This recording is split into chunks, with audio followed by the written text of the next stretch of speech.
바울 사도는 오늘 본문에서 부활의 의미에 대해서 말씀을 했습니다.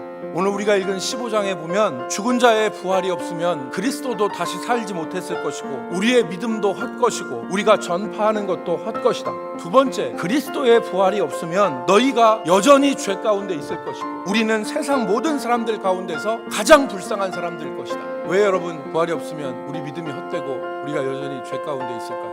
그것은 그리스도의 부활이 죄와 사망 권세에 대한 승리이기 때문에 그렇습니다. 죄의 싹은 사망입니다. 죄를 지으면 수치와 죄책이 따라옵니다. 예수님은 죄가 없으신 분이에요. 그런데 우리 죄를 지시고 세상 죄를 지시고 십자가 가운데서 수치와 고통 가운데 죽음을 맞이하셨습니다. 이것을 대속의 죽음이라 그렇게 말하죠. 우리 대신 우리를 위하여 자신의 속죄의 징벌을 받으신 것입니다. 그 주님께서 죽음을 이기시고 다시 사신 것입니다. 이 부활이 다시 사신 단순한 기적이 아니라 죄와 죄의 결과인 죽음을 이기시고 승리하신 사건인 것입니다. 세 번째, 그리스도는 모든 잠자는 자들의 첫 열매가 되셨습니다. 그러나 이제 그리스도께서 죽은 자 가운데서 다시 살아나서 잠자는 자들의 첫 열매가 되셨도다. 그리스도의 부활의 중요성, 그 두 번째 의미가 뭐냐면 우리 부활의 보증과 모델이라는 것입니다.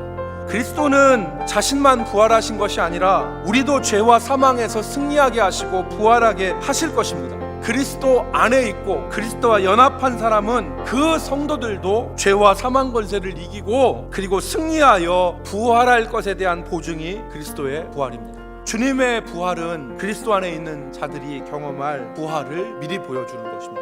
아담 안에서 모든 사람이 죽은 것 같이 그리스도 안에서 모든 사람이 생명을 얻으리라. 여러분, 그럼 우리가 어떻게 살아야 되겠습니까? 첫 번째는 죽음을 두려워하지 말아야 됩니다. 우리에게 이 세상의 끝이 아니고 믿음 안에서 영원한 하나님의 나라를 바라보는 영원한 생명에 대한 확신이 우리 가운데 있어야 되는 것입니다. 오늘 우리에게는 영원한 생명과 부활에 대한 확신이 있습니다. 이 믿음이 우리를 이 세상에서 담대하게 하고 인내하게 하는 것입니다. 죽음을 두려워하지 말고 부활의 믿음으로 살아가는 우리 성도들이 되기를 주의 이름으로 축복합니다. 여러분, 두 번째, 우리는 악한 동무들에게 속아서 죄를 짓지 말아야 됩니다. 여기 악한 동물들은 부활을 모르고 이 땅에서 죄를 지으며 살아가는 사람들입니다. 이 세상의 모든 것을 다 거는 사람들, 그들에게 속지 말라는 것입니다. 이 땅의 삶이 다인 줄 알고 먹고 마시고 죄를 짓는 사람과 영원한 생명이 있고 부활이 있다는 것을 확신하는 사람의 삶의 태도와 자세는 분명히 다를 것입니다.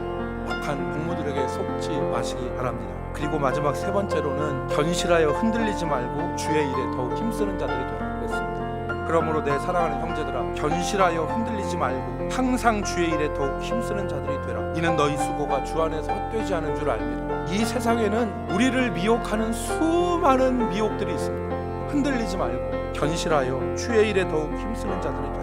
사랑하는 성도 여러분, 잠자는 자들의 첫 열매인 그리스도를 바라보고 우리에게 주어진 죄와 사망 권세를 이긴 승리의 확신과 그리고 우리가 부활할 것을 믿는 그 믿음이 우리 가운데 뚜렷해서 믿음에 굳건하게 서는 저와 여러분 모두가 될 수 있기를 주의 이름으로 축복합니다.